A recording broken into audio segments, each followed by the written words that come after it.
South Africa has so far benefited from the massive slump in oil prices as it is a net importer, but it hasn't escaped the sharp fall in other commodity prices as it remains heavily dependent on mining.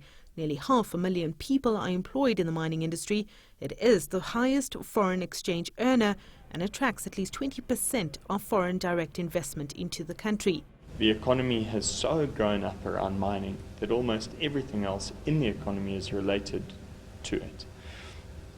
That's very difficult to break, especially when mining still contributes so much in terms of employment and in terms of contribution to GDP. But the sector's contribution to GDP has dropped to just 8.3% in 2013 from over 20% in the late 80s.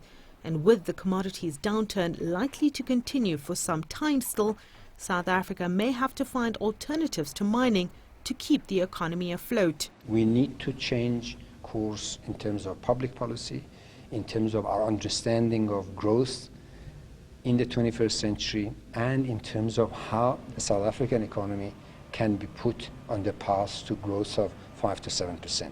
We are not paying attention to the long-term drivers of economic growth, which is building institutions, building our human skill base.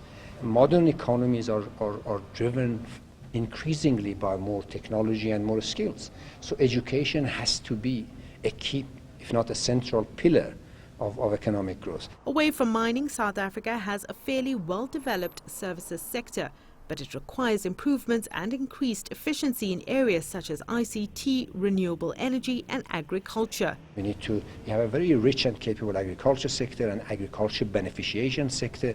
We need to tap into that. We have untapped investment opportunities in urban infrastructure. We are not doing it, and so on and so forth. So I think South Africa, much like many other African countries, has to go back to the drawing board and do so with speed. Policy uncertainty is also causing jitters among investors. In order to drive the economy forward, government needs to implement firm policies conducive to investment and ease of doing business. We need to build legislation, for instance, that will allow the National Development Plan to actually come to fruition. And so to give you a particular example on that front, the National Development Plan calls for clearer regulations in the mining industry. We've seen anything but. We now have confusion over how prospecting and mining rights will be allocated.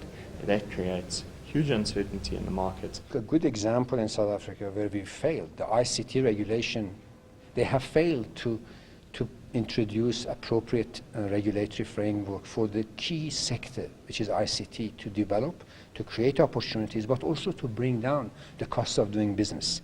South Africa is grappling with the real implementation of its policies, especially in terms of the National Development Plan, which is aimed at growing the economy and reducing poverty. It does have an opportunity to grow outside of its borders. Regional integration and a growing middle class is driving demand for products and services.